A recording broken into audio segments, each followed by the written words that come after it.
Good evening.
What you got on the wrist, Rose? What's winning the flex war on a Monday night?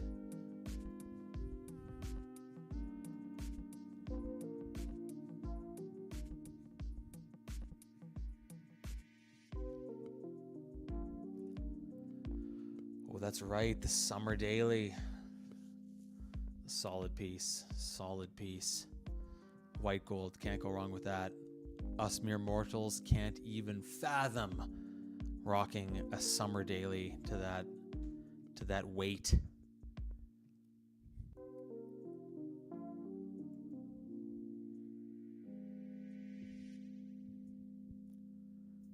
Is there a daily drinker or a weekend drinker? Is it the rosé? Is rosé the drink flavor of the summer?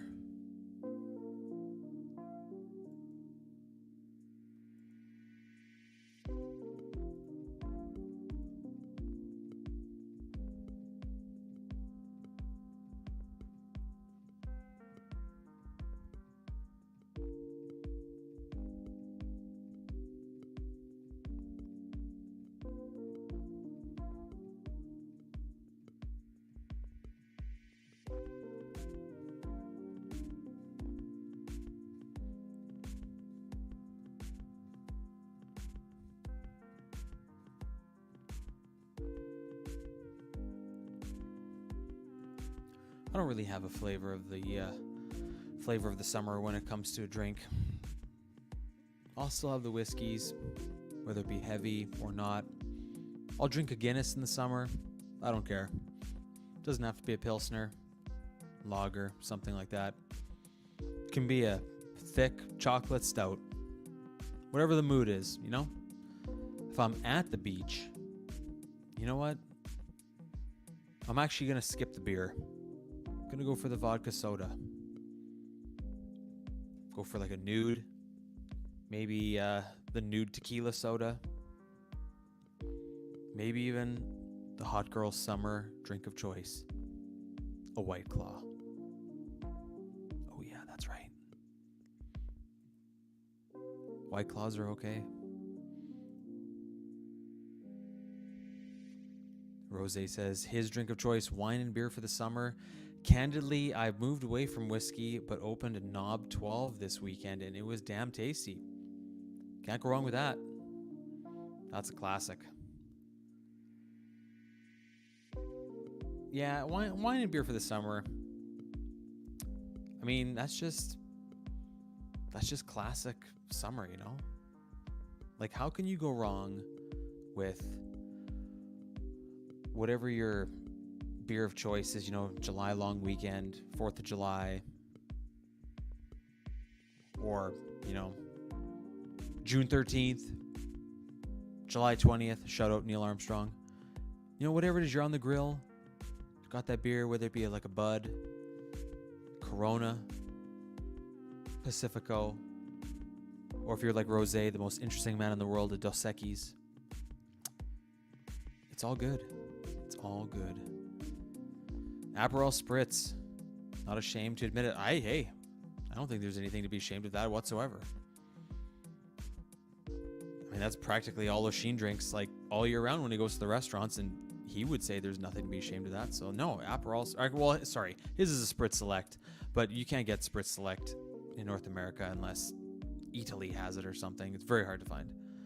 Aperol Spritz, no shame in that whatsoever. That's not my thing. I don't like the bitterness, but I know tons of people that would drink that. No questions asked. Negroni. Oh, so many people love the Negroni. My good friend Andrew, he'll order Negroni once in a while. We'll hit some patio in the Exchange District or like a rooftop bar, and all these places they're very like hipster. So they love to have like different variations in the Negroni. So he'll order that sometimes. I don't usually go for that. It's a little bit too bitter for me. Maybe I'm just not manly enough. But I recently had I don't know how to describe it. I'd have to look at their drink menu, but it was like a white version of a Negroni, and it was a clear drink. It was very lemon and lime. I forget what they used in the place of the traditional Negroni, but it was very good. I was impressed. Thanks, Boston. It was pouring rain here all day today, but I believe everybody else had nice weather. So the artifacts in Ontario, Patel Philippe, they probably rocking the sunny weather, but pouring rain for me. Mezcal Negroni. Ooh, that sounds good. That sounds pretty good. Pretty good, Jerry. Pretty good. Yeah, they are. And the funny thing is, like, I'm a hardcore Scotch guy. Like, Isla Scotches, smoky, iodine, like something that would kill someone who's only 25 or under. Like, literally, like, machine gun them down in the street. Like, I'll drink those all night long. But yet, like, the Negroni and stuff like that, just not really my thing. Like, I'd maybe, like, I wouldn't really order them, but if I were to have one, I would have one, and that's it. Mezcal Negroni. Yeah, I've never really heard of that either. I think I've heard of something like that, but not called that. Yeah, that's not, you know what, that could be the drink of July 2024. Might be a good idea. Yo, Diego M, what's up? Hopefully it wasn't pouring rain in Atlanta today. Although, I guess it wasn't a day off for everyone south of the 49th parallel, so probably stuck in the office, so it wouldn't have mattered. Where's my... I haven't given out a wrench yet at all. I don't even know. I know I have to go on YouTube, but you know what? Diego might make a compelling case for the first wrench on this channel. Nobody else has asked for one. I'm kind of debating if I should do the mark and not give out any wrenches for right now. Maybe, you know, I'll know I've made it as a channel when Christopher Negroni comes and starts begging for a wrench. That's when you know you've made it as a channel. That's when you made it. So Diego, I will keep you in mind. You are very compelling right now for the first ever wrench. Maybe even the super wrench. Yeah, mezcal, I'm not an expert on that. Like, I have a feeling Boston knows more than I do. I enjoy it because, like I said, if I like the peated Isla Scotches, then one would usually like the mezcal, since it's more that smoky. They like bake it underground. It's almost like a luau, but for tequila in Mexico instead of in the middle of the Pacific. Have any of you ever been to a luau? It's a ripoff, honestly. It is such a ripoff. But it's a cool experience. Not smoke. Okay, interesting. I have heard that once. I've had what I thought was legit mezcal from Mexico. Maybe I'm wrong. Maybe I have no idea what I'm talking about. Thank you, Rose. I'll take that into consideration. Don't just give. Oh,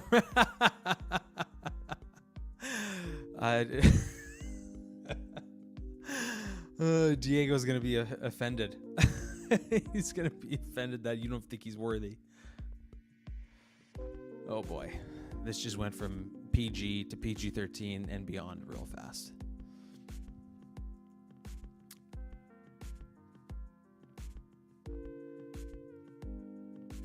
More popular.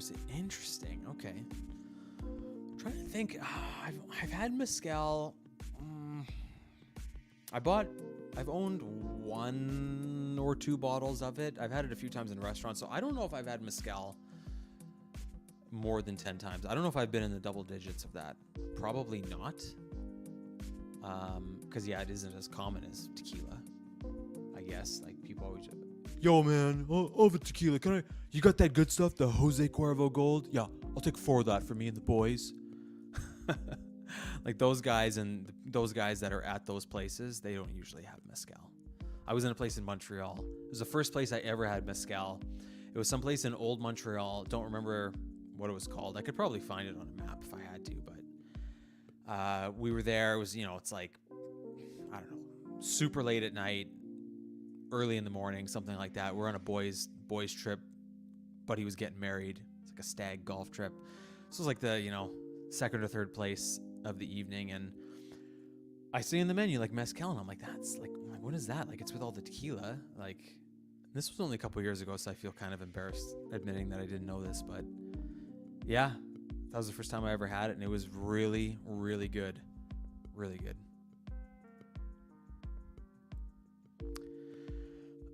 Lafroig is tough. Like, there's a couple different variations of it. If you have just like the basic 10-year or like the quarter cask, it can be a little bit much if you've never ventured into that sort of thing before. It's almost a catch-22 because when you go into that Isla stuff and the really peaty iodine dentist waiting room window putty type stuff, it can be too scary or too intense for your first time, and then it just freaks you out and you never have it again. So it's almost like you gotta like bite the bullet and go for the expensive stuff. You gotta go for something, like it's not in production anymore, but Lafroig 18. I have a sealed bottle of that. I've had it for a number of years. That is a really special occasion bottle. That was unbelievable. There's some really good Ardbegs, even like as a more of an inexpensive one, like an Ardbeg Oogie, the Oogdal. That's a nice one for not being too expensive. Bruichladdie's not bad. It's kind of like on the fence. It's kind of like it's a little bit harsh, but it's not too bad. But like I know a lot of those intro Lafroigs that are really popular. Lafroig, you almost got to go with an age statement, or sometimes they have a sherry cask one. If you see a sherry cask one, I would start with that because it's the easiness of a sherry cask Scotch, but with Lafroig smoke. So it's like the best of both worlds. That's a great way to pop your Lafroig cherry right there. Classic Laddie. Oh yeah. Well, okay. Well, if you're Classic Laddie, you're already like 2/3 of the way there. Like Classic Laddie isn't like, it's not a smoke grenade in your mouth or anything, but like it's not amateur hour either.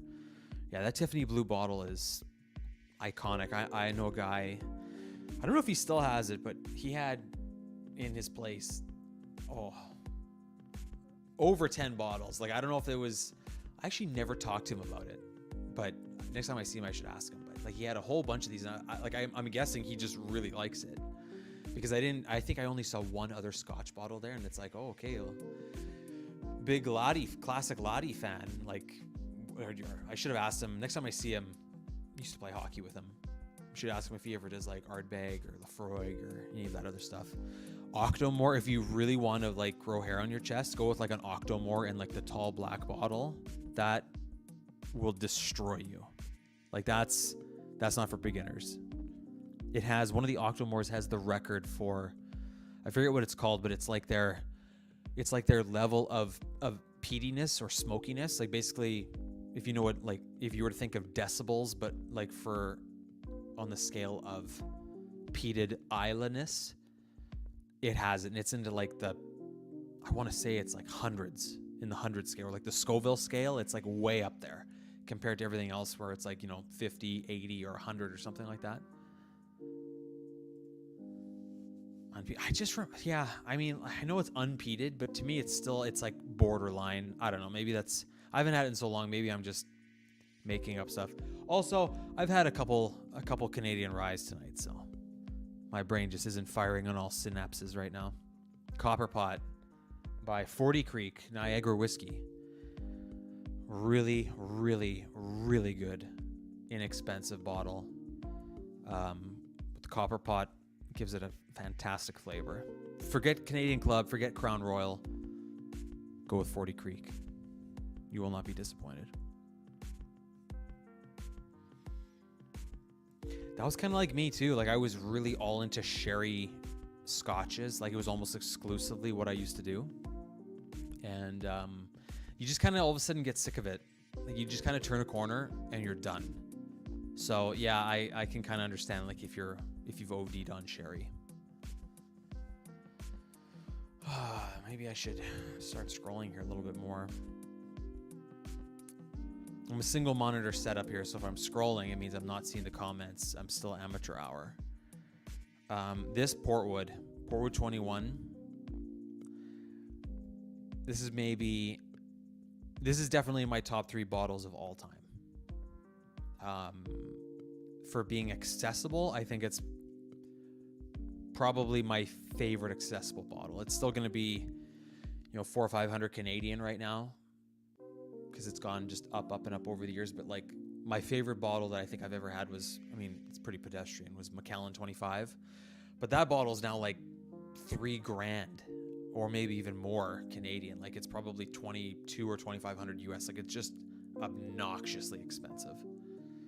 And it's almost not even worth it at that point. Like this Portwood 21, if you can get for, $400, let's just cut the difference when we're talking about North American pesos here.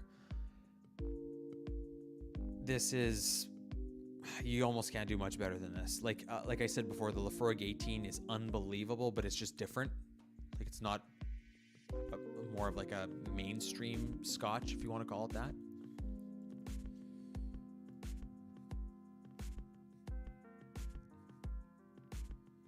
Was it Seagrams or was it Canadian or Crown Royal or Canadian Club? I know a bunch of different brands have done the VO for very old, but hey, no, for like if you're in college, that's fair. That's totally giving you the right to act snobby about it, because a lot of those kids are just drinking.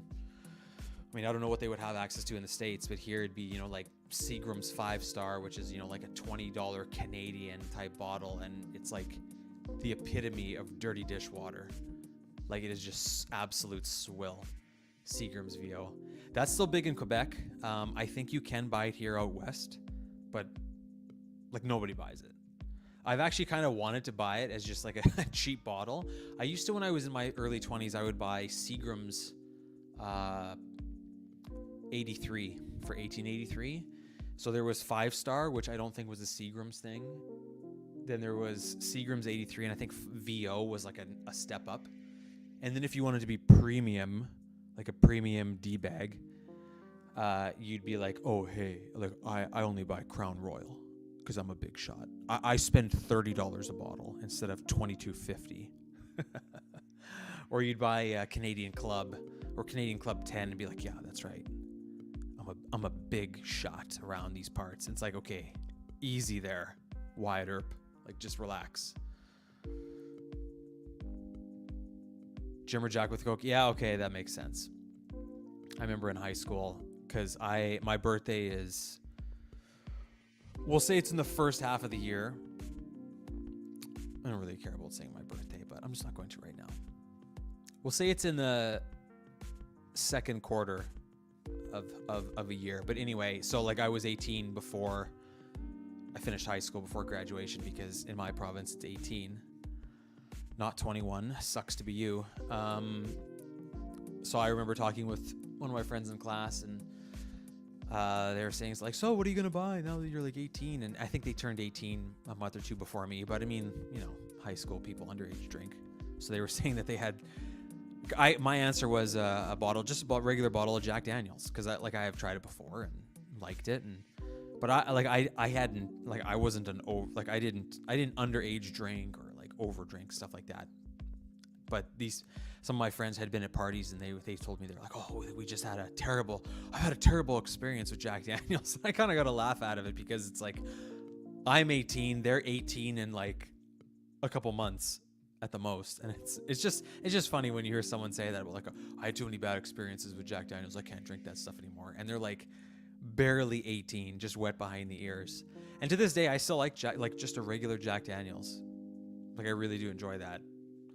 But whenever people say that they had too much of it when they were younger, it makes me think of what that girl said to me in high school, which was pretty funny.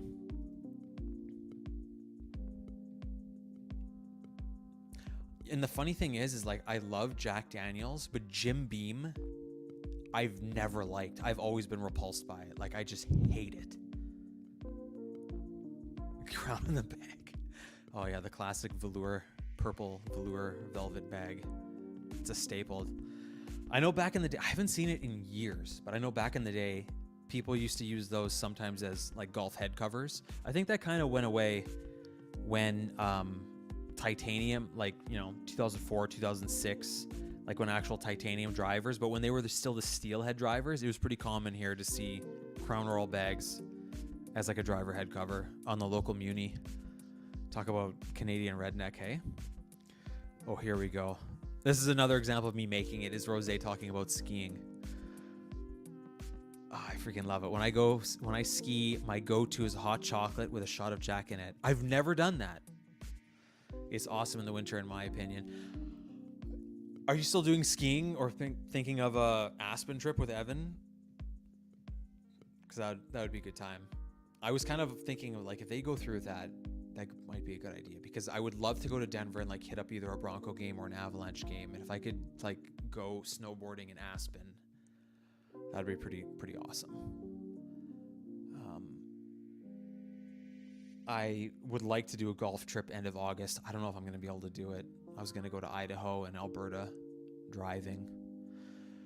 I don't know. It's kind of looking more bleak by the day. So then in the winter, I've been trying to get out to Whistler for like 5 years. COVID, early 2020, just absolutely railroaded it. And I've always had Jackson Hole and what's the other one? Big Sky on my list. But Aspen would be cool too. I'll have to message Evan. I don't know when the dates were where you guys were talking about that, but maybe if I don't do the golf, maybe be able to do that. And then I'll be able to see the epic, famous Rosé moguls in action. Yeah, moguls not my... I'm a snowboarder, so not my forte. I mean, I can do them. I just... Moguls are for skiing. They're not for snowboarding. My cousin's a snowboarder. He loves them. And I'm like, you're a psychopath. Like, I just detest moguls on a snowboard.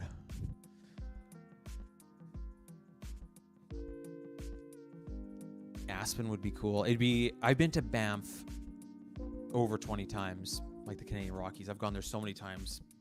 I would love to compare Aspen to Banff and Lake Louise or Whistler to see what it's like. Yeah, I love Snobbery too. It's fantastic. The interesting thing is, like, Banff, Whistler in this day and age has more high-end shopping than Banff. I remember back in the day, Banff had a Louis Vuitton store, which I remember when I was like a teenager, I was blown away with. I was like, how the hell does Banff have a Louis Vuitton store? And I think they only had it for 3 to 5 years and then it closed. But still, like, I remember just being blown away with that. Because like Banff, especially in the last 20 years with all the Asian money from the Far East that's poured into Western Canada, like, I remember like 98, 99, it was getting more so. And then like by like 2001, it was like big time, lots of Asian influence and Asian money in the Canadian Rockies. But then it kind of subsided over the last, like, about 10 years ago, but Whistler is still kept in that direction. When I was last in Whistler a couple years ago, they definitely had more high-end stores, but still nothing like what I hear Aspen had. Like, none of these places had Patek shops, like what Evan said Aspen used to have. But then again, that's like a Canadian thing. Like, there's just, as rich as Vancouver is, and like Vancouver is legit, like, even if you were to compare it to American cities, like Vancouver and Whistler, the money there is like nuts, like crazy. But they still don't have stores like that in the resort towns, like in Kelowna or in Whistler. Like, there's no Rolex store in the ski town. Like, you got to be in Vancouver for that. So Banff is a town. It has the Banff Springs Hotel, which is Fairmont, which is like, it's probably the most famous one. It's on the edge of town. That's where the golf course, or one of the famous golf courses, is too. But otherwise, Banff is like, it's not very big. Like, it's got one big long drive. I think it's called Banff Avenue. And I'll try and pull up a quick picture of it here. Hold on a second.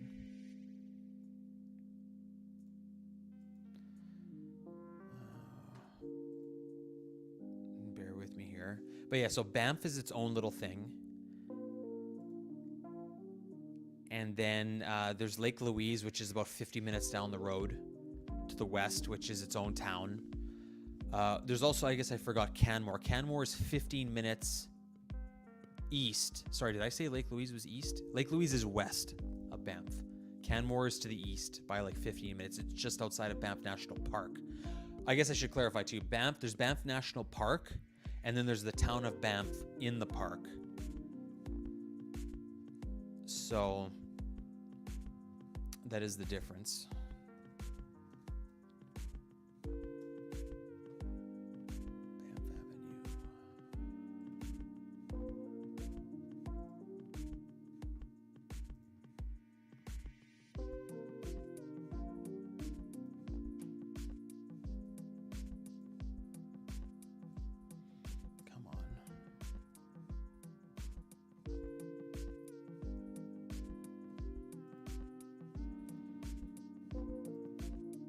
So that's Banff Avenue. So that's basically the main drag of the town. On the left, right here, where that clock is, that's the mall. And I believe it runs all, I believe that's the mall. This building here, right above this car with the lights, has the same sort of styling. So it's kind of hard to tell from angles like this, but that's where the Louis store was. Oh, the hills. So the Ski, the Big Three. Ski Big Three, they're all within Banff. So there's Norquay, which is a waste of time. Don't even bother with that.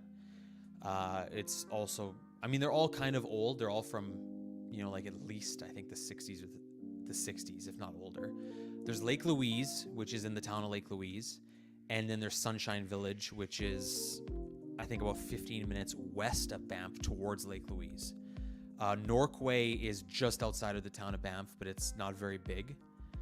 I actually haven't skied that one because, like, to me, it's not worth my time. Like, there's only a certain amount of runs. It's like the local hill. That's what you do if you're like close by. I always went to Sunshine or Lake Louise or like an hour and or 2.5 hours away. Like Revelstoke is really nice. Big White in Kelowna is really nice, but Lake Louise is probably one of my favorites. And then if you go farther south, you can go to Fernie. Fernie's known for like big powder, like really big powder. But yeah, sorry, the Ski, the Big Three would be, again, Norquay, which is just outside of Banff, the town, Sunshine Village, and Lake Louise. I'll pull up the maps because why not?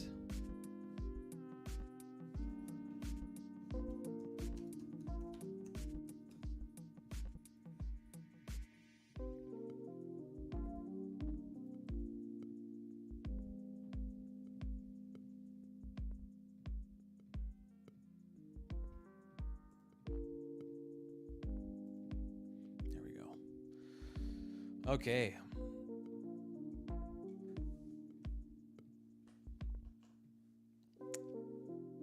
So we got Banff, 6,600 square kilometers. I don't know what that is in miles. I don't even know what that is in kilometers, frankly. 3 mountain resorts, Lake Louise, Norquay, and Sunshine. So, okay, here's a good example. So, here we got the town of Banff. You're driving from Calgary here in the east, so you're looking north here. You're driving in, you can come into Banff, or if you keep on the Trans-Canada Highway, I believe you can see my cursor. Just let me double check here. Yeah, perfect. So, if you don't take that first exit into Banff and then go up Banff Avenue, which is right here, so that in the previous picture where you saw the mountain, that was looking this way. It was looking south. Then you can loop back around, hit the highway. Norquay's right up here. Again, not that big. 15, 20 minutes down the road, you got Banff Sunshine. They used to call it, I guess they're calling it Banff Sunshine now, which is weird. It used to be Sunshine Village for like forever. There's 3 big peaks there. I didn't like Sunshine as a snowboarder. It's a very pro skier. Like there's a lot of flat spots. If you don't know where they are, if you're not a local, and you don't know those flat spots, you're so fiked if you're a snowboarder because then you're walking. If you're a skier, no big deal. Just like use your poles and push. But I got screwed so many times snowboarding there. Otherwise, it was a fun mountain. I would go back. I have other places I want to go before I go back to Sunshine. Lake Louise, I've been there a number of times. It's freaking awesome. There's great backcountry there. Multiple bowls. There's like 3 peaks or something like that. And then I guess 2.5 hours to Revelstoke, where then you got Revelstoke, which has the highest vertical in North America when it comes to downhill. It's fantastic and great backcountry in Revelstoke. And Revelstoke is also a hot spot for if you're big into sledding and snowmobiling. You could spend a week there and you wouldn't be bored.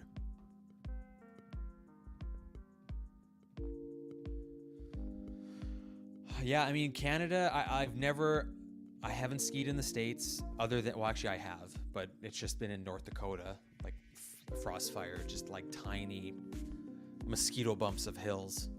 So nothing spectacular, but I've never gone to the big resorts. That's why I've been wanting to go to Montana and Wyoming so bad, because I've heard so many good things about it. But Canada, I mean, like, there's so many people come here from Australia and Europe. And from what I've heard is that the skiing here a lot of times is better than in Europe and in the Alps. So, I mean, take that for whatever it's worth. I don't know, but it seems to be the case. Thank you, Mark. And yes, we do lament the Stanley Cup woes every 365 days. Give or take a day or two. But you know what? We're sorry that you feel bad. We're sorry, eh?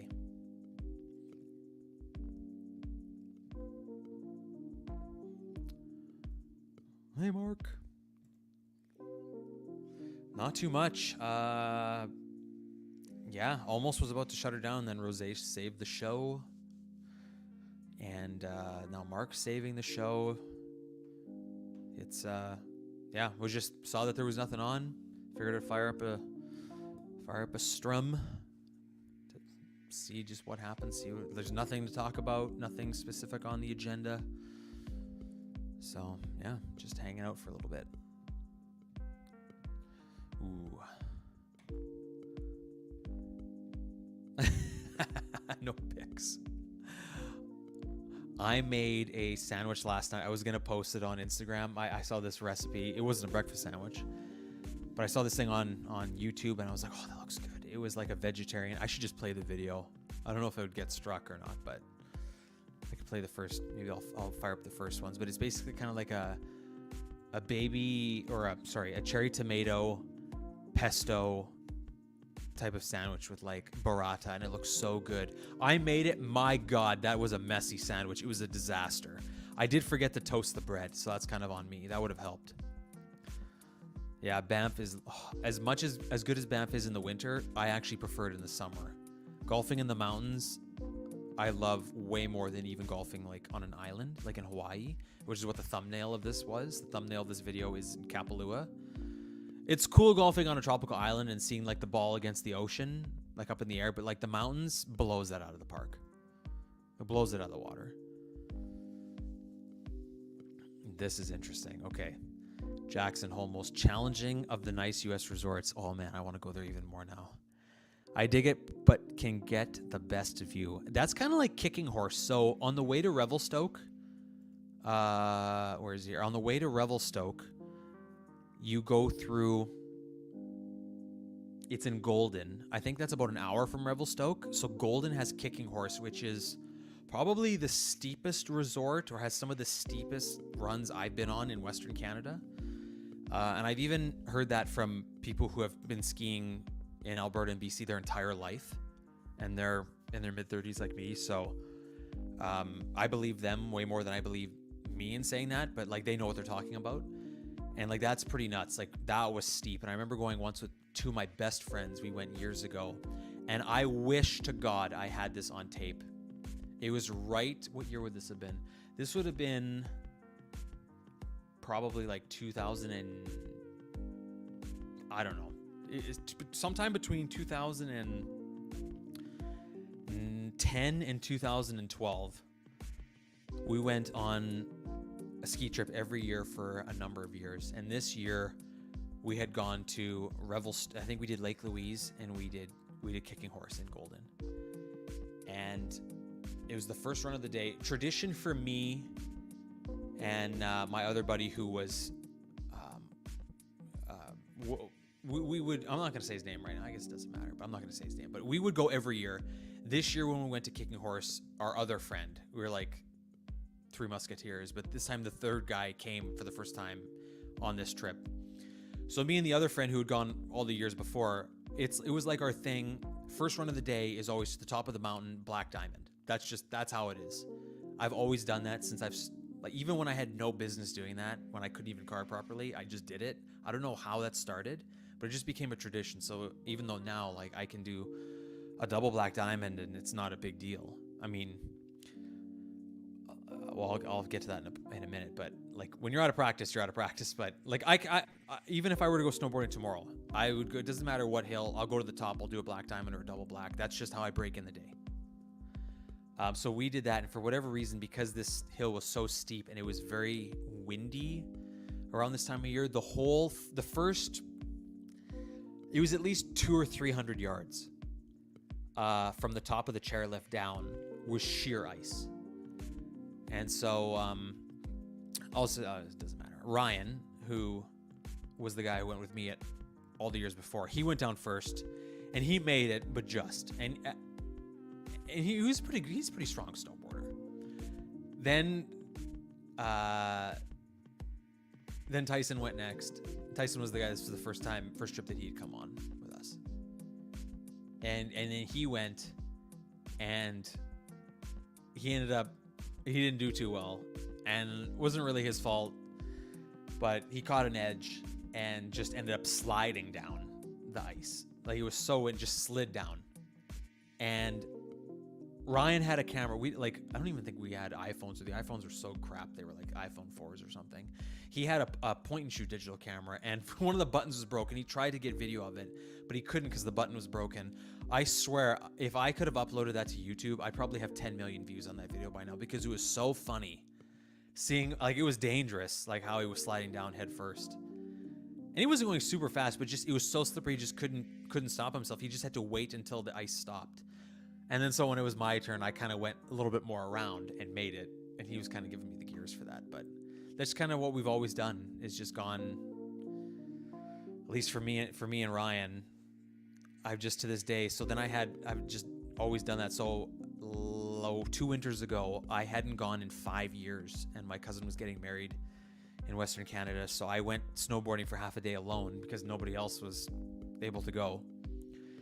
And so I did it, and I was able to do it. But when you have not gone for 5 years, your legs are screaming and you're a little bit out of practice. So I could still do those double blacks and those blacks, but they were a little bit more difficult than what they used to be.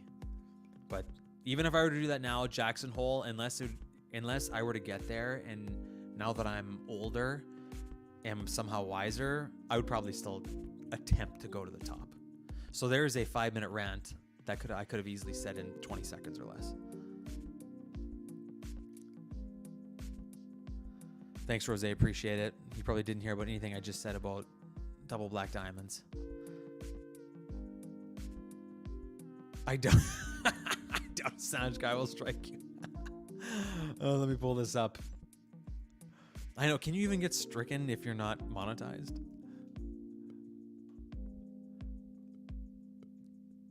Okay, hold on. Just give me a second. I gotta find this.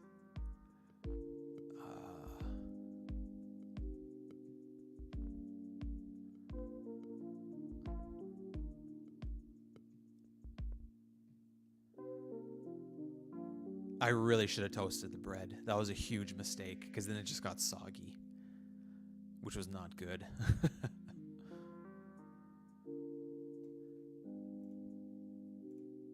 Okay.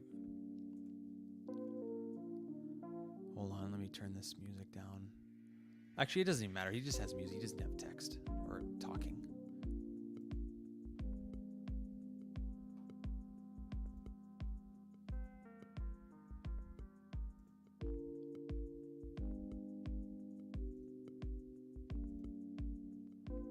So I had pre-made pesto. I wasn't about to make my own pesto, and I also don't have a food processor.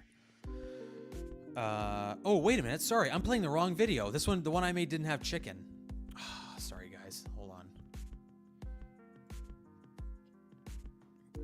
Damn it. This guy has like 3 sandwiches, and they're all very, very similar. Where the hell is it? Here we go.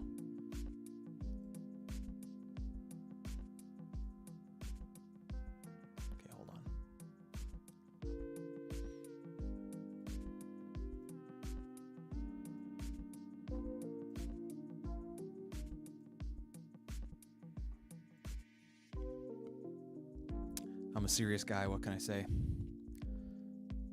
I would actually like to try skiing. I've been wanting to try to get into skiing for over 10 years. I should just go to the local, like, 200-foot hill this coming winter and just rent some skis and just give her and see what happens. I don't ski well, but much like plating food for pictures, I can make a majestic snowman. Hey, I can also shoot a snowman on the golf course. So, do what you gotta do, brother. All right, he will be back. Always, I know, always toast the bread. I mean, yeah, I'm a dumbass. It was, anyway, okay, let's watch this.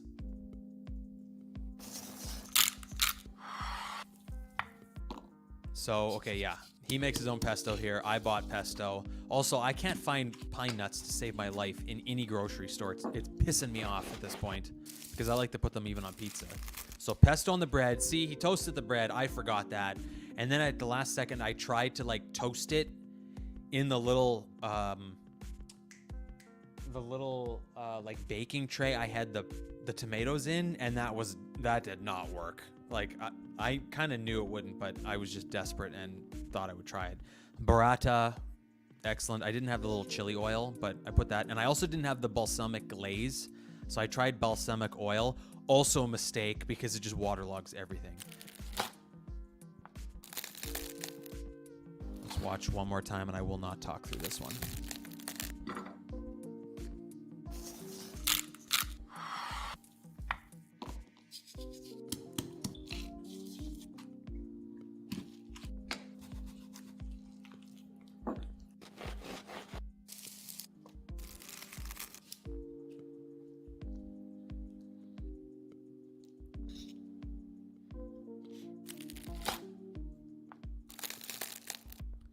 And there you have it, folks. That's what I tried. I kind of did within maybe, I don't know. I made it. I'm going to give myself a 66% or 66 out of 100. Yeah. Pine nuts are often in the baking aisle. Okay, maybe I just haven't been looking in the right place. I have kind of looked in the baking, but not as thoroughly, because every time I've asked some pimple-nosed kid, he's like, well, they're where the nuts are, because, yeah, they're pine nuts, so they're in the nuts. And I go to the nuts on, I'm like, yeah, they're not here. But I guess I just haven't been looking as thoroughly in the baking aisle as I should. As my mother says, I'm looking with my eyes closed. So yeah, so this dude, whoever this guy is, I was subbed and then I unsubbed because I kind of got annoyed. He says to go check his website out for the recipes, and then you have to like pay to subscribe to actually see the recipes. And I'm like, you know what? Screw you. Like, I'll just experiment and figure it out on my own. Because I was just kind of guessing like how long to, I mean, it's not a big deal, but I was kind of guessing on how long to cook the tomatoes and stuff. But if I would have had the written recipe, I wouldn't have forgotten to toast the bread. So, yeah, that's true. They're also expensive because I know whenever, at least here, they're on a pizza, they're usually expensive. That guy's a douche. He probably has no idea when I said pine nuts, he's probably thinking pine cone. Oh, we don't have pine cones, but they'll be in where the walnuts are. Thanks, man. Okay, what else? You know what? What do we keep? Look up skiing. Do we look at back to Balvenie? Let's go back to Balvenie just for right now. Caribbean cask, hell of a bottle. Also obnoxiously expensive now. I remember back in the day it used to be like 114 Canadian. Now it's over 200, which is nuts. French oak. Do I have a French oak one? I think I have French oak 14. I believe I have a French oak one, but I don't know if I've opened it. I have a week of peat as well. Or you know what? No, maybe I'm thinking I haven't been able to find a French oak. My Balvenie is like stashed away. It's not even visible right now because if it is, then I'll open them, and I don't want to open them. See, that's because you're a real G. You don't hide behind paywalls. Just like it says on your website, no memberships, no BS, no nothing other than quality content. Go follow Luchabetic Mark, all three of you, or all two of you, because the other person is Lucha. Unless the other one is Jeeps of Pittsburgh. Then it's just Mark and Rose. Good times. Yeah, I'm just going to check WhatsApp here, see if... No, nothing else going on in the group chat. I put the thing in the group chat, and everyone's like, golf, long weekend, tea time. I'm not interested in that. And they're like, who's this Kyle D guy? I don't know who this is. I'm going to go watch ESPN reruns instead of YouTube. Holiday, got to go to work tomorrow. Probably got to work late tomorrow night, too, and drive up north. Awesome. Anybody else got anything going on? Hopefully no more bad weather in Pittsburgh.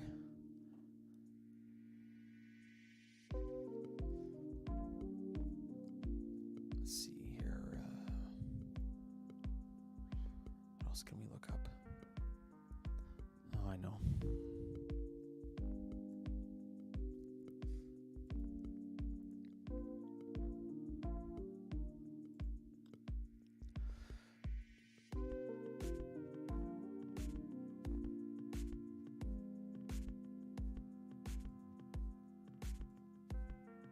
Touche.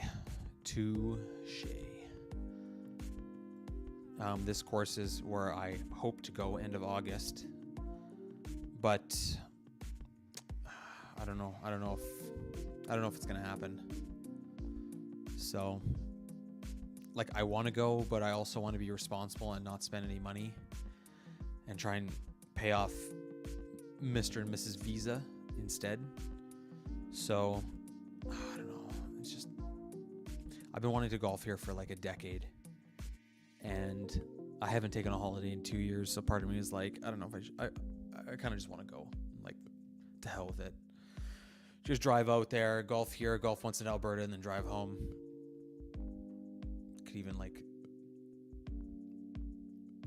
just get a cheap hotel, or I don't mind car camping in all honesty. It's just, I used to have a bigger vehicle than I do now. It'd kind of be a pain in the ass, but we'll see. I mean, worst case, I just stay home and don't work. But I know Johnson went here back in May. I think like Memorial Day weekend or something like that. This has got a famous floating green. Boom, right there. Actually, shockingly enough, I didn't know it was as far as it is. Like, I think from back here, it's like 220 or 245 or something from the tips. And then if you play here with this little floating, with the little bridge, which I believe would be the ladies' tees or the red tees, I think that's like 120. So this is like minimum like 180, 190 from the blues, if the tips are the black, or vice versa. So not an easy shot, that's for sure. I'd probably,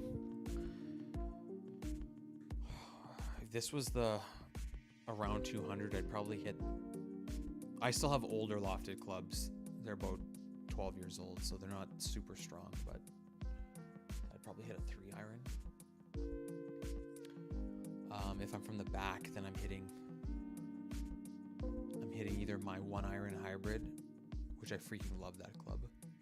I can hit that club. I hit that club so well. I have a Cleveland Halo hybrid, super old, but like, hey, if it still works, it's like the Tour Pros. Sometimes you still see like an M3 wood or an M5 in the bag, and it's like over 10 years old. But hey, if it works, why not? I'd either do that or I'd hit my Sim 2 3 wood, which I have cranked down to basically a 2 wood. I think I have it at 13 degrees right now. I mean, it depends on so much. It depends on the time of the day and the wind and stuff. I probably wouldn't be playing the tips. I probably wouldn't be that confident. Normally we would play from the tips when it comes, like, this course isn't that long. So like normally I would play courses at that length, but if I were to play here tomorrow, I'd probably play the second farthest tees.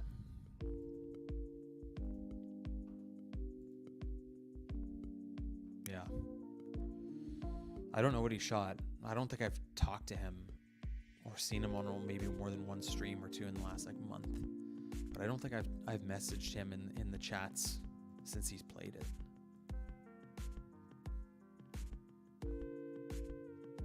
Because like 6,800, that's respectable, but that's not that far. Like if you're under 7, like that's not that bad from the tips. So then like your blues are gonna be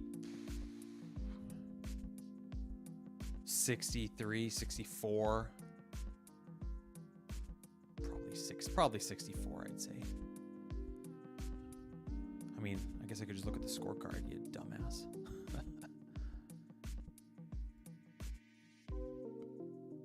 Okay, come on. There we go.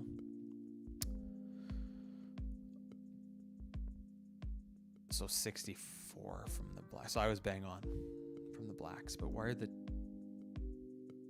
So they don't have the tips listed on here. I guess maybe they consider that championship length and they don't have that open to the everyday golfer, I guess. So if the black, so that's 218. Yeah, I mean, there's a bunch of, we have a couple courses around where I live where that's like all the par threes from the back are like 218, 220, 228. So, I mean, I've done that lots of times because 162 from the, that's nothing. That's like a chill 7-iron or something. Is that a 7-iron? No, that's an 8-iron. My bad. That's a nice easy 8-iron. So that's a big gap. I mean, we're talking over 50 yards. I'd probably hit a nice easy 2-iron, which is probably one of the best clubs I have in the bag. A nice easy 2-iron for 218. Yeah. Whether it lands on the green, that's another story, because high pressure situation, probably going to spray that thing left or right. That's surprising they don't have the championship length on here. 64. And like, I know it kind of goes by handicap, like, oh, you're only supposed to play the backs if you're a 0 to 7 handicap. It's like, okay, 6,400 yards, like, and realistically, this course is not that difficult of a course. Like, it's just not, like, what's the slope? I mean, I don't really go by slope. Where's the slope?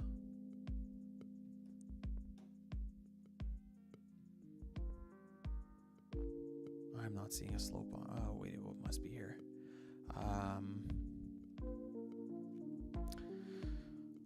I mean, it doesn't, I don't know, it doesn't look that hard to me. But like, I actually don't have an official handicap. But, you know, I'll shoot anywhere from the mid 80s to the mid 90s. It kind of depends. And my best rounds ever are 79. I've shot 79 twice and 80 once or twice. So, funny enough, my best rounds ever are in the mountains. Like on not even like Silvertip. I've shot 79 at Silvertip, and I shot 79 once here at a local place. But like Silvertip is not easy. But it's just, I find even if a course is hard, like resort courses are usually in fantastic shape. So if a course is in good shape, you can usually play it better than like your local municipal or public course. I mean, it kind of depends on how tough the greens are at a resort course. Like, okay, let me check the comments here. Golf Watch. I don't always wear a watch on the course, and I've been meaning to buy like a smart watch for golfing for a couple years, but I haven't done it yet. I used to either wear, don't laugh, but I had a Pagani Designs for a couple years. I would wear that. It was a Pagani Pepsi. I would wear that on the course.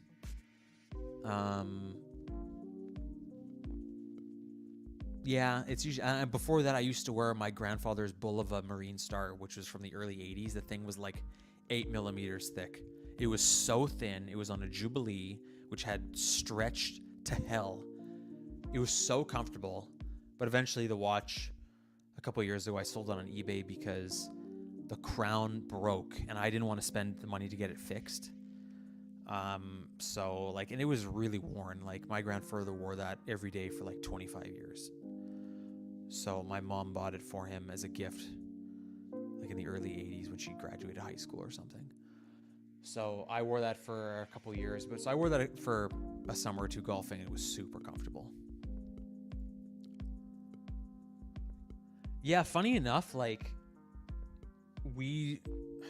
I've never golfed in Europe, but I believe they use meters over there for their golf courses, which we don't. We use yards.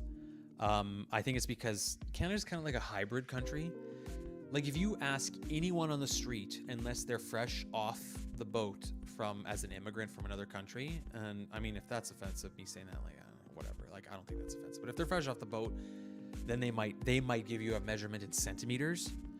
But anyone who's born here or has been here for a period of time gives you height and weight, just like an American, in feet, inches, and pounds. Like, I know what I am in centimeters for height because it's on my license, but our driver's license has both. Actually, no, wait, it doesn't. Sorry, I don't. Actually, let me check. It's right here. I don't think it has, actually. I think it used to. I remember when it used to. But no, it doesn't. My bad. It only has centimeters. So, like, I'm 183 centimeters, which is 6 feet. It doesn't have weight. But if you ask anyone, how much do you weigh or how tall are you, they're giving you the American answer. Like, I have no idea what I am in kilos. None. Like, I couldn't even guess. I think I'm around, because I'm usually around 170, 175 pounds. I think that's around like 80 kilos. I think it's like a little around half, I think. But I don't actually know. And then when the Brits use stones, like, what the hell is that? Like, are you still in the 1500s? Like, what the hell is a stone? 19 centimeters. Yeah, I actually know my wrist more by inches. It's 6.5, which I think it's 2.5 centimeters in an inch.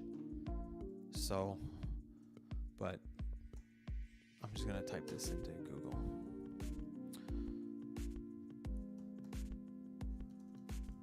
So yeah, 16.5 centimeters, which Kyle, not having had a couple copper pots, would have remembered it was 16 centimeters. But the funny thing is like when we go to the grocery store, like if we order like stuff from the deli, like I'll say I want 300 grams or whatever. So like I guess, would you guys go by ounces? Like I remember years and years ago talking with my mom. I think I was still in school. And I remember her saying that it took her a while to get used to it, because I think the grocery store was like the last thing to convert. Because I mean, Canada converted in like the late or the mid 70s, like to metric. But like if you're a Gen Xer or a boomer, like you grew up more with imperial. So, and I don't think grocery stores changed over until like the mid 90s, I think, or maybe they were in the 80s. But like my mom, I remember my mom ordering deli meats in imperial.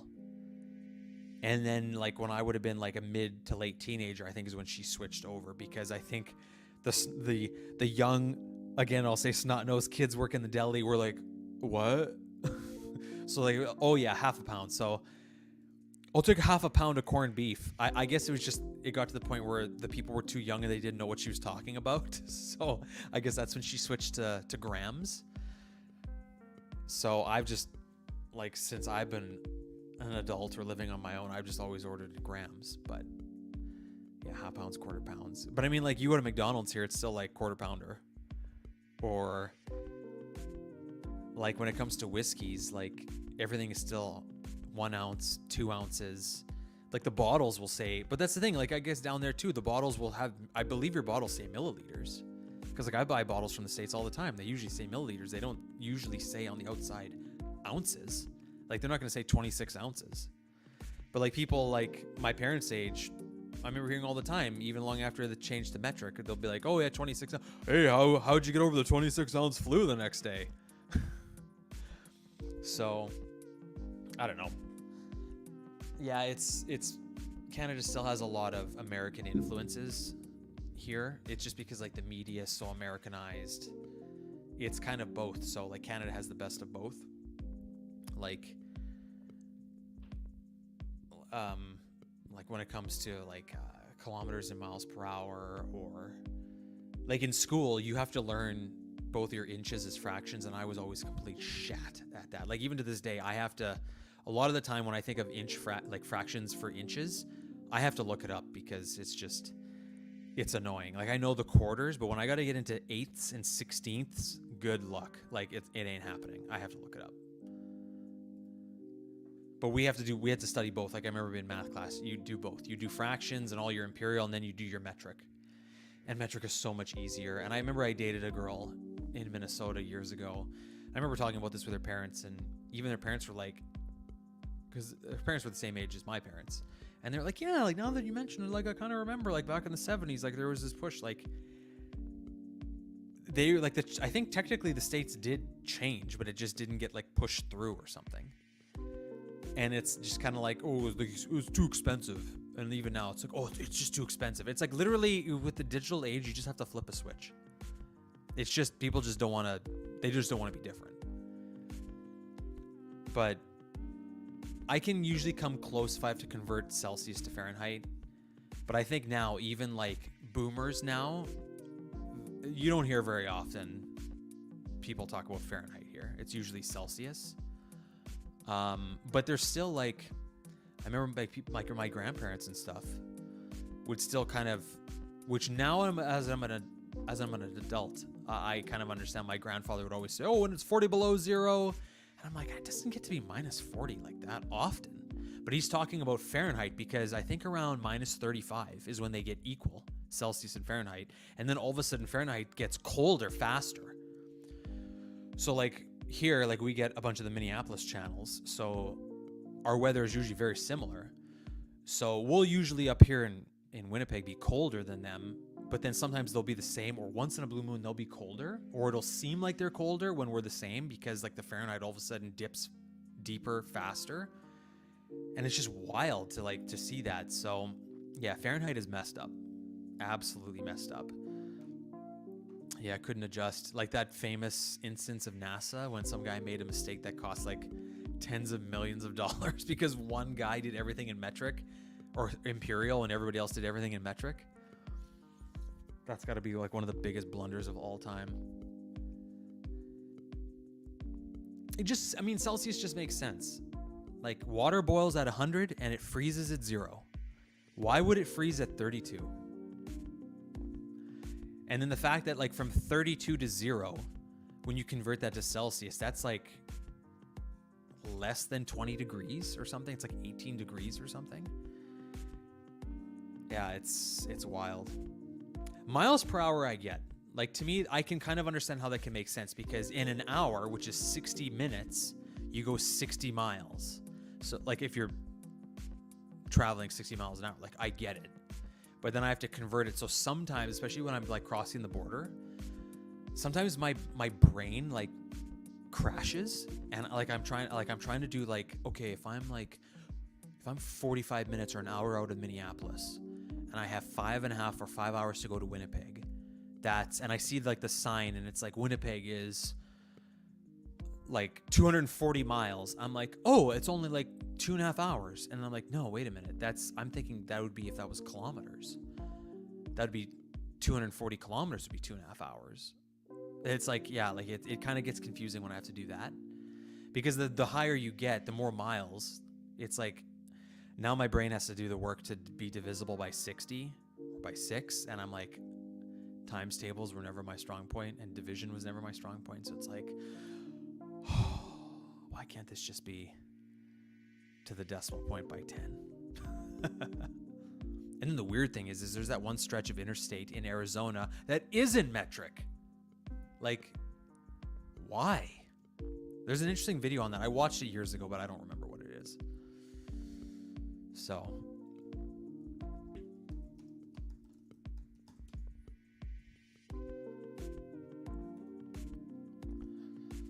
there we go. It's the only metric interstate that runs for 63 miles. How's that for an oxymoron? 102 kilometers.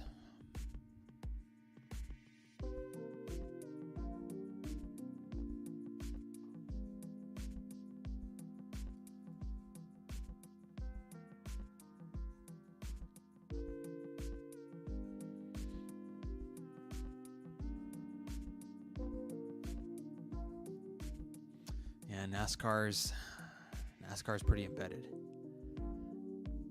Now that you said NASCAR, rosé is gonna pop up, 100%.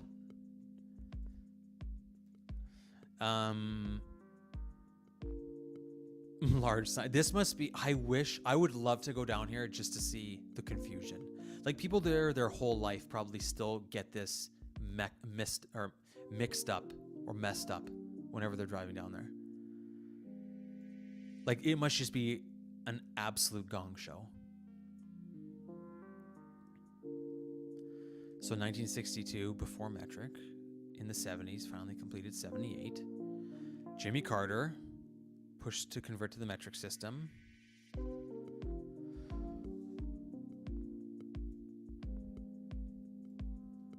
They wanted to push us into metric. Students took crash course in the measuring system, but then nothing happened. I believe it got stalled in Congress or something like that. Or something got signed, but it didn't get ratified. I can't remember the exact story. So much pushback. Yeah, shocking, because America loves lobbyists that always bitch and complain about something. So the fact that they never like converted this to miles like in the late 80s or the 90s is actually unbelievable. It's probably just a novelty at this point.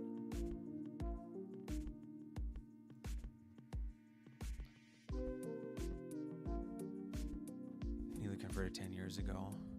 They opposed it, so it's become a cult classic. So 10 years ago, what date was this? Oh, this was just... Oh, this is brand new, this article. Okay, my bad.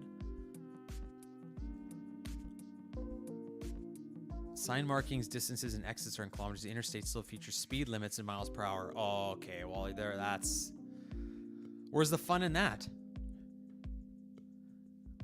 Little known secret along the metric interstate. Hidden mile markers. Well, I'm not surprised.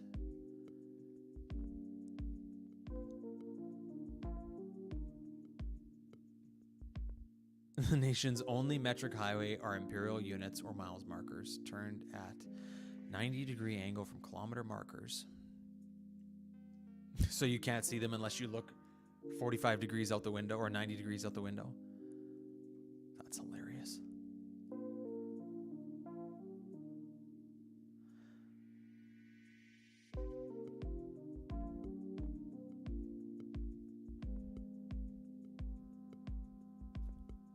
Let's go back and see this other.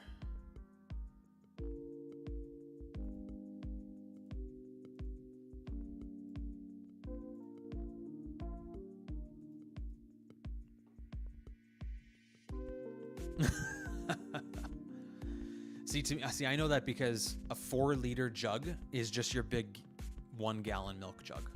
So like that's kind of easy. It's like 1 to 4. Just think White Castle's gallon of fruit juice or whatever that thing is. That's 4 liters. Unless you're in Ontario and you get milk in bags for some retarded reason. Which then annoys me because Ontario is so big, they seem to think and they act as if the entire country gets milk in bags. And it's like, no, you idiots. The rest of us are normal. You guys are the only dumbasses who get milk in bags at the grocery store. But every once in a while, you'll see on YouTube, they'll be like, things about Canada you didn't know. We get our milk in bags. And it's like, no, only Ontario and Toronto gets its milk in bags. The rest of us are normal. So thanks for giving us the rest of the country a bad name.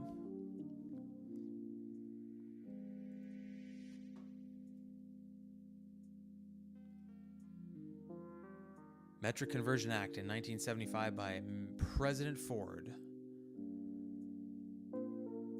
Oh, I guess that's what it was. So it was voluntary. It didn't get pushed to be law.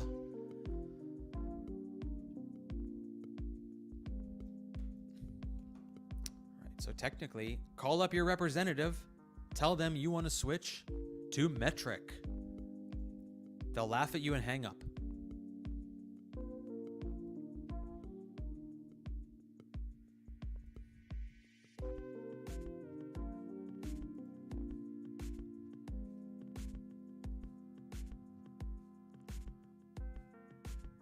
Ah, yes. 500 meters, half a click. That's the other thing. When I see like exits and they're like 1/4 mile, I'm like, I know how much a 1/4 mile is when it comes to racing, but I don't know what it is in practice when I'm doing 120K or 75 miles an hour on the interstate. It's like, I don't know how fast a 1/4 mile goes by. So it's kind of like, I'll assume it's the next exit.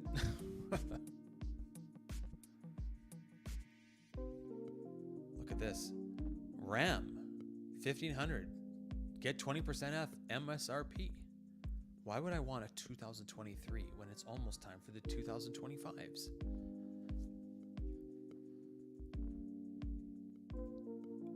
See It Heard Me now changed to security cameras for Amazon.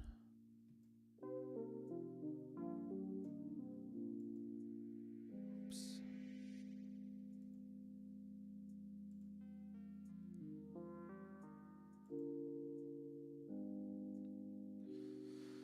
All right, enough of that. We don't care about that.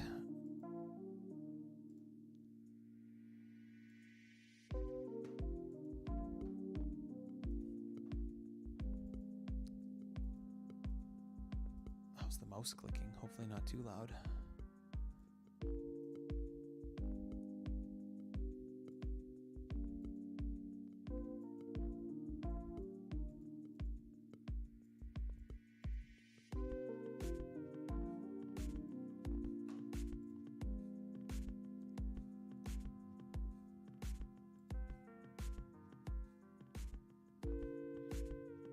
Instead of using the easier system, Americans spent a year trying to make conversations, and we failed as a country to switch to the metric system. Oh, that's great. What else is going on? Wow, 9 o'clock. Let's see.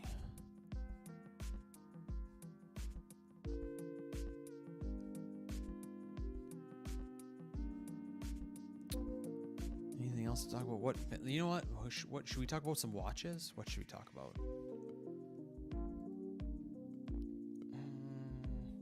You know what? I'm going to do something outrageous. Something absolutely scandalous.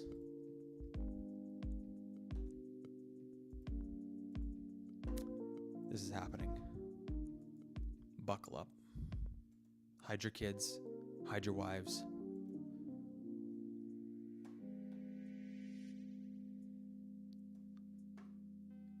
God.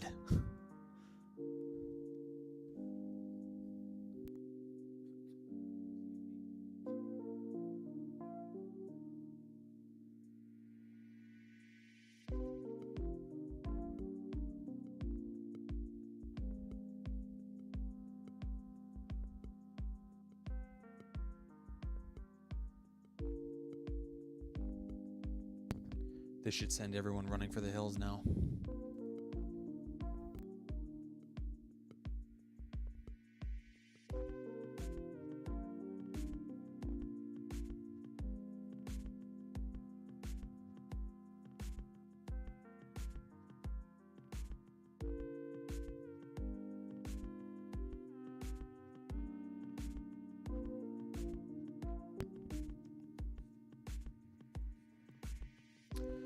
Sorry if I am just listen to one quick thing back on here. Sorry if there's like wind, like for me breathing back into the microphone. I'm still trying to get this. I don't have that pop screen up, and I should. Growing pains, yo. So my apologies. So yeah, Hublot, Big Bang. Oh my God, $30,000. I'd freaking kill myself if I spent 30 grand on one of these.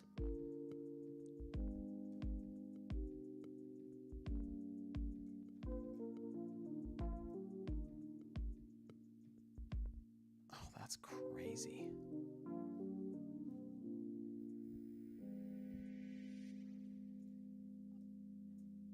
This one's kind of cool looking.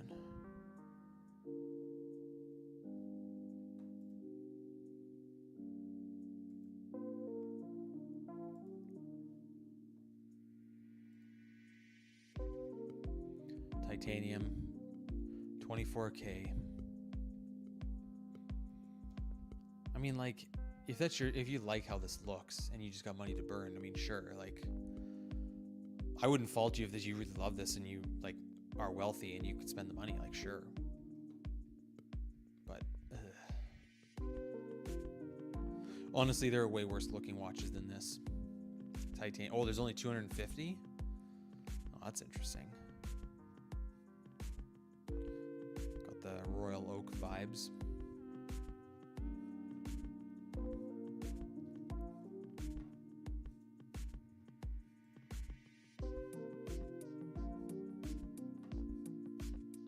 You know, this kind of looks kind of interesting, you know? Like on the rubber.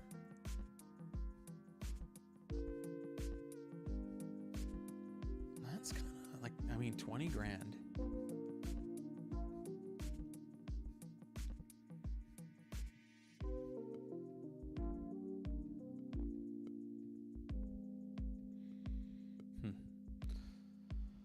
I was just about to write in the group chat that we're bashing Hublot, but you know what? I'm not going to. I'm not going to promote myself like that.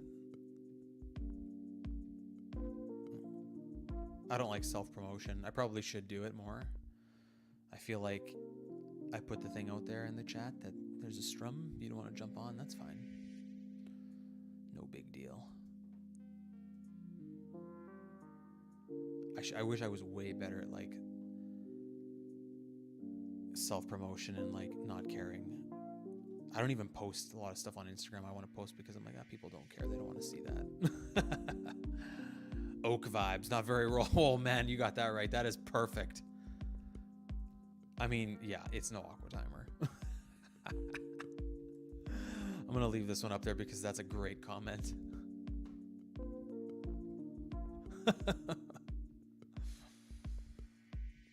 What is it? Isn't like Hublot massive in Russia? It's like Hublot and Ulysses and Ardennes are like the watches for like Russian gangsters, like John Wick villains. This just looks like, I remember Tim talking about this one, or OC, or somebody on that channel. It was like, this is like a Movado ripoff. Oh, this is a Cartier ripoff. Wow. Who's gonna spend 53 grand on this? Holy crap, are you kidding me? That's a down payment on a house. Oh, they're really big on the original ideas here for their designing their cases.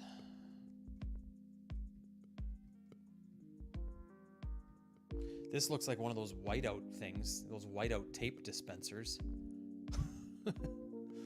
Drop the pocket watch for $120,000.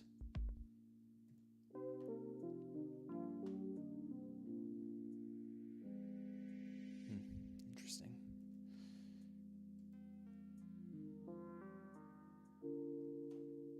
Tourbillon, holy shat.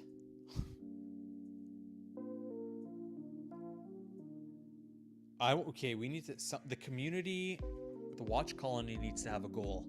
We need to find someone who has bought this watch at retail, and we need to interview that person.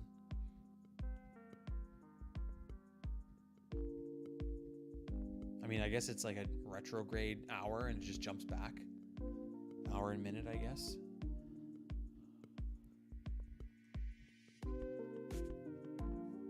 Power reserve. I mean, it's no Powermatic 80, but it's close, I guess. Or wait a minute, is that more? You can tell how bad I am at math. Oh shoot, that's not. That's more than power. Never mind, that's 96 hours. Sorry, I'm thinking 4 days of golf, which is 18 times 4. And I'm thinking 72. Sorry. What can you tell? I need a holiday.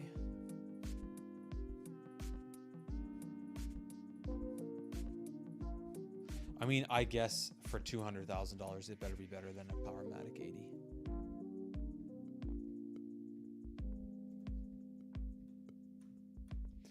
Let's see what other crap they have. Oh God, that's it. This is their collection.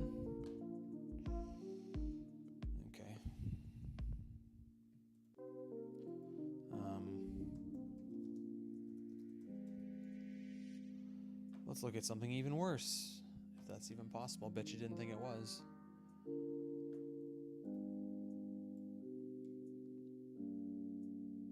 I'd like to do a poll for the community. What would you rather have, a Bell and Ross or a Hublot? I'd rather have a Bell and Ross, I think.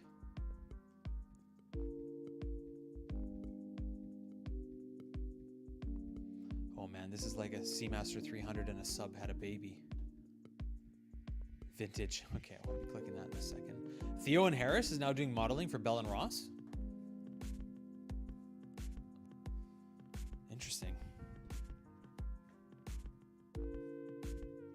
Tom Cruise. You think he wears IWC, but he wears Bell and Ross.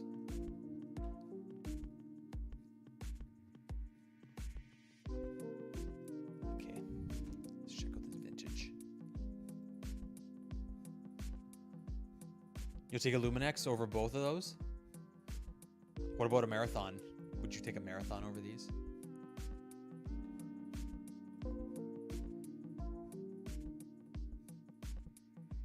Oh, this is weird.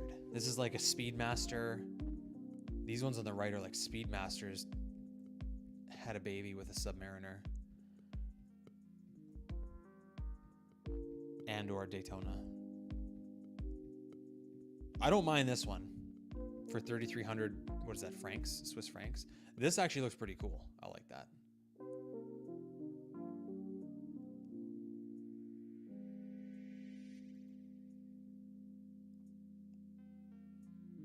History of aviation. Okay, yeah. Pay tribute to the key areas of the great aeronautical adventure. Each series of watches marks a milestone in its chronology. Bring them together. They summarize the history of aviation. Okay. See, I don't mind that where the date is like right way up and not angled. I think that looks better between 4 and 5 than when it's angled like AP and Seiko. I mean, I'm not a fan of having it there at all, but if it is, I'd rather have it like this.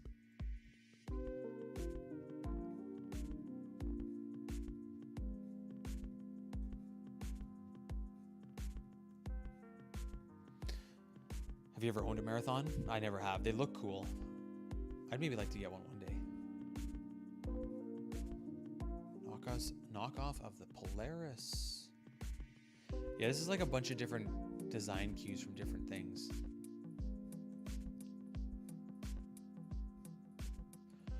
.41 mil. I wonder how this would wear. Matte black. That's cool. Ultra curved sapphire with anti-reflecting coating. I bet you the crystal looks good in person. 100 meters.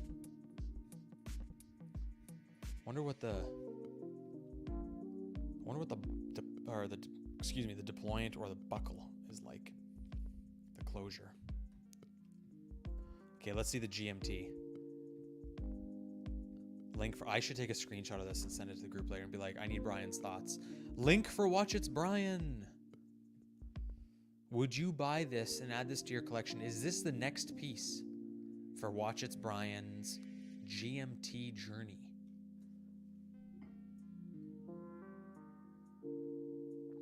It looks good with that orange coat. That's for sure. Sorry, I just had to move the mic. Sorry if that sounds bad. Starting to slouch. Can't have that. Can't have bad posture.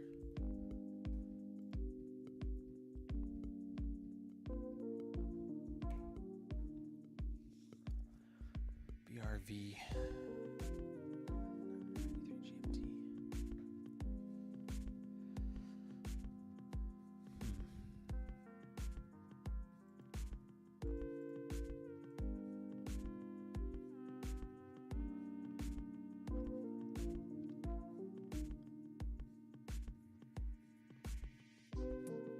I see Mookie is on now. Oh, definitely no one's gonna come watch over here now. Everyone's talking about Tim.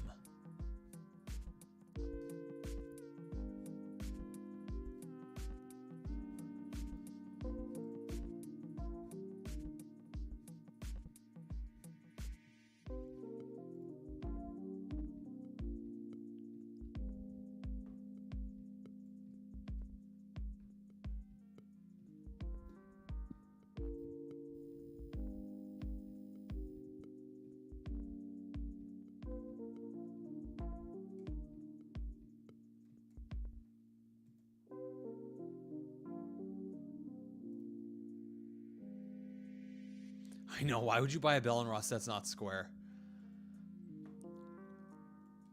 If you for a time, I didn't even think they made regular cased design watches. I mean, like, I like it. It's cool.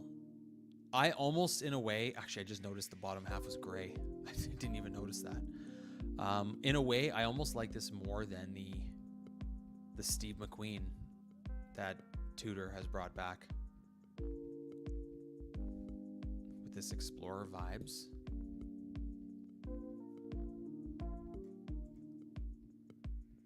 I mean, that does look pretty good, but it's a kick in the nards, man. Like, you're gonna spend $4,000 or $5,000 on this thing when you could easily get a Christian Ward or Christopher Ward or whatever their stupid ass name is. I always get it mixed up. For like $1,200. It's basically the exact same thing. You get the Christopher Ward. Oh my god, now I need to check. Is it Christopher or Christian?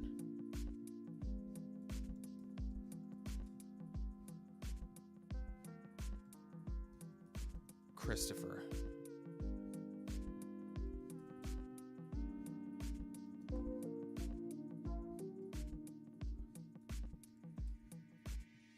Christopher Ward. Yeah, I'm gonna forget that. I mean, this is the quintessential Bell & Ross. Square right off the instrument panel of a plane. Yeah, that's pretty cool.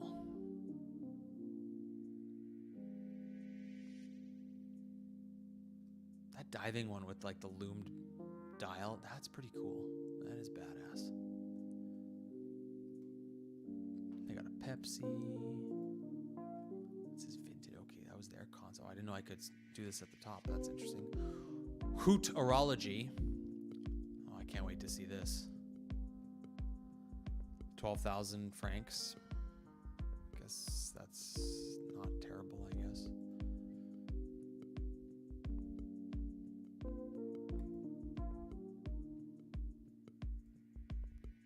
These are kind of interesting. I mean, like, I would never buy these. Like, I'd rather have the quintessential Bell & Ross blackout ones than like an integrated case, but whatever.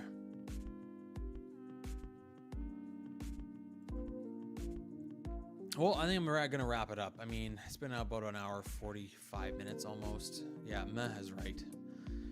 What a weak, limp dick way to go out, eh? Talking about Bell & Ross. But I don't know, I might go listen to what the Mookie channel's talking about for like 5 minutes, and then I got other cleaning around the house to do, so probably wrap it up. Thank you, Mark. I appreciate you tuning in. You are a gentleman and a scholar, as they say. Good stream. Thank you. Good stream to you. Good stream to Rose Paul. I think that's the first time he's ever been on this channel. So thank you, Rose. I didn't even know he knew that my channel existed, because I didn't think that he was in the group chat. I didn't think he was subbed to me, but maybe he is. I don't actually know. So thank you, Rose, and thank you, Mark. And I don't think anybody else was. Oh, and Diego, who was here for about half a cup of coffee. Much appreciated. Much love. Thanks. We Raw Dog It here always on the live streams. Since we are a little channel, finally cracked 100 subs. So look at me go. I got to do what, Mark, I got to do what you did. And put the feeler out on the Instagram and the Facebooks to get people that have followed me on those things forever to sub here. So now we got 4 people. If you're not going to type in the chat and you're not a new person, then sorry, but I think the stream's about over. We are at 1 hour, 44 minutes, and 9 seconds. And now we have reached a peak of 5 viewers. I don't think I've had 5 all night. How typical is that? Well, we're talking about Bell & Ross, so let's see. If we hit 6 viewers, maybe I'll keep it going.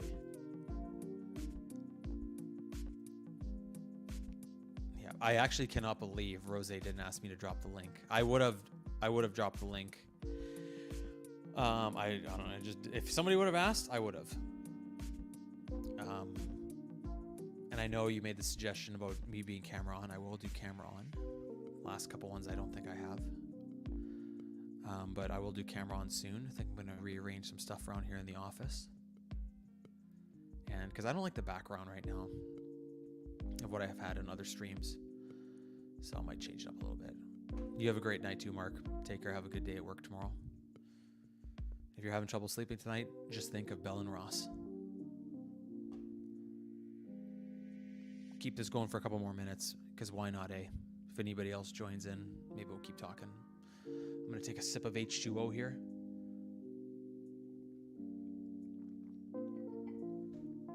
Just check out what the Mookie chat's talking about.